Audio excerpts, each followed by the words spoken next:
The Cincinnati Bengals somehow, some way pull off a miracle comeback, down 18, end up winning in overtime, even though they didn't get the coin flip.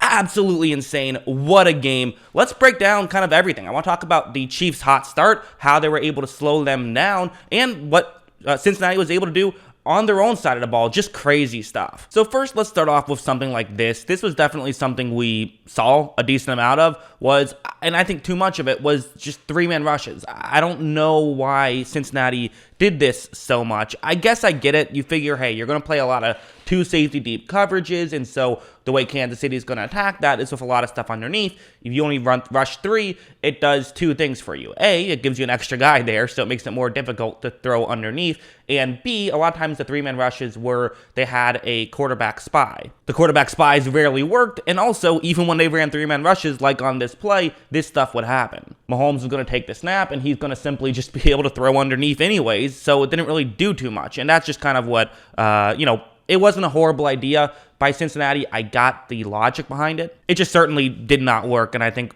hurt them more than helped them in this game. I think this play is interesting. This happened sort of towards the end of the half there. It didn't end up hurting them because of the blunder at the end of the half for Kansas City. But this was a great example of kind of just what the Chiefs can do, and also maybe a mistake by Cincinnati. It's again a three-man rush, and you're leaving Hill one-on-one here. Now, Hill's in the slot, so that's part of why you're leaving him one-on-one. You have a safety deep, but you got to still pay him extra attention. You can just straight up double guys. You can do that. A lot of times when we say double, it doesn't really mean double. But you could just put a second guy on him. Although, again, the flip side is, like, quite frankly, having guys like Patrick Mahomes and Tyreek Hill will make any defensive coordinator look like they're making bad decisions just because they're going to torch whatever defense you throw at them for the most part. But watch how right when this play begins, you do see that Hill is just completely owning his one-on-one matchup because he's Tyreek Hill. That's what he does. And so there is safety help deep, but he's too far deep right now. Part of it is because he's the only safety deep. But still, you kind of got to be ready to cut off Tyreek Hill if you see him there. But the flip side is, well, if you just take a step in, he could blow by you. So it's just tough. It's tough situations. This is what Tyreek Hill does. This is what, the Kansas City Chiefs do. As you see, Mahomes is going to make this throw, and Hill is going to get open. And, Hill's just unstoppable at times. And it's not fair that Tyreek Hill and Patrick Mahomes going to be on the same team because, of course, Mahomes has that big arm. So you have to be worried about covering 70 yards down the field. That's a legitimate concern you have to have with Hill and Mahomes. So, again, you could make some criticisms if you want to, but the flip side, of course, is Mahomes is good. Although there definitely were some plays like this one where what's going to happen on this play is it's going to end up being a cover two man. And watch how right when this play begins, this is just a blown coverage. They both are trying to cover Kelsey. I'm not saying you shouldn't have multiple guys try and cover Kelsey. I'm saying that you should make sure there is still a guy to cover Tyreek Hill. And so stuff like this did happen throughout the game that kind of just made things a little bit more difficult. However, we did see some adjustments from Cincinnati. We did see, them be able to get a stop or two, which is not what they were able to get too often. It's again going to be a three-man rush here, but they're playing man and they're doubling Kelsey. And actually, once again, you don't have a straight-up double on Tyreek Hill here. So they kind of stuck with their game plan a little bit, and it did start to work, although worth mentioning, the safety is going to be much more closer to Hill on this play. So it's not necessarily a huge schematic adjustment, just saying, hey, let's pay more attention to Hill. Let's pay more attention to Kelsey, which I thought they were doing a good job even in the first half of paying attention to Kelsey. But basically just let's put our resources there, force the other guys to beat us. Look at how right when this play begins, you're going to see that Patrick Mahomes, who again has plenty of time to throw because there's a three-man rush, people are going to crush the offense or the defensive line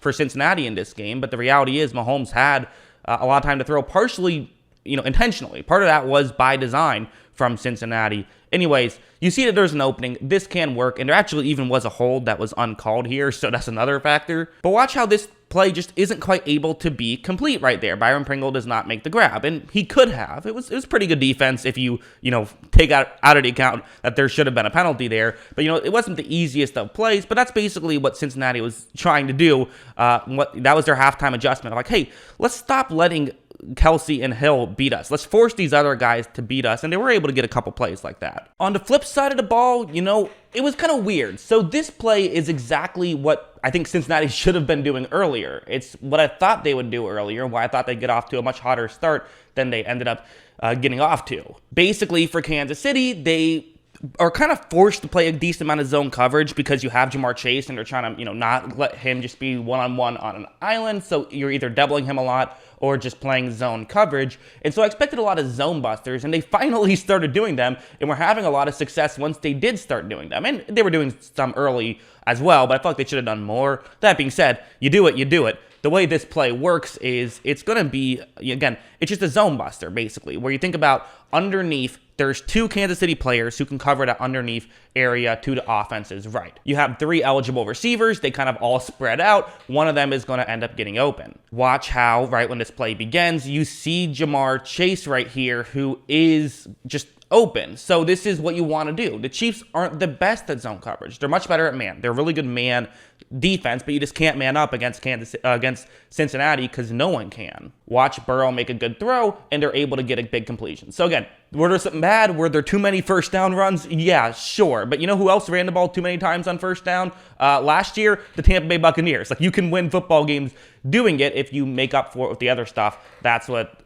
Cincinnati did there, and how they were able to tie the football game on the very next, or not on the very next play, but largely due to this play. And then it was third down scrambles to get them into field goal range to take the lead. I mean, this was crazy. So this first one, I'm pausing it right here because, you know why? Like, this is stupid. Like, how does this happen?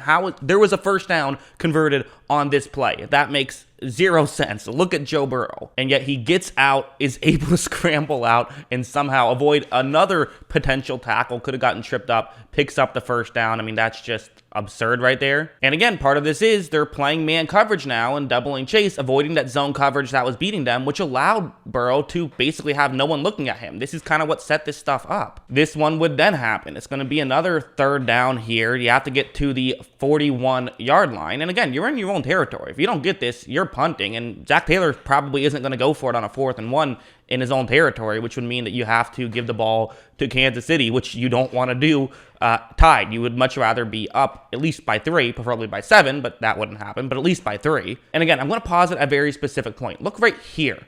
I don't get how Burrow does this, because so his guard is going to kind of get beat by this. It was a bit of a delayed pressure, so he's going to be getting a little bit beat to his left. And Burrow, look where Burrow is looking. Burrow is not looking in that direction. So Burrow just, it's something I say, I don't understand it, but it's true. Some guys just have better peripherals than other guys. Some guys just see more of the field.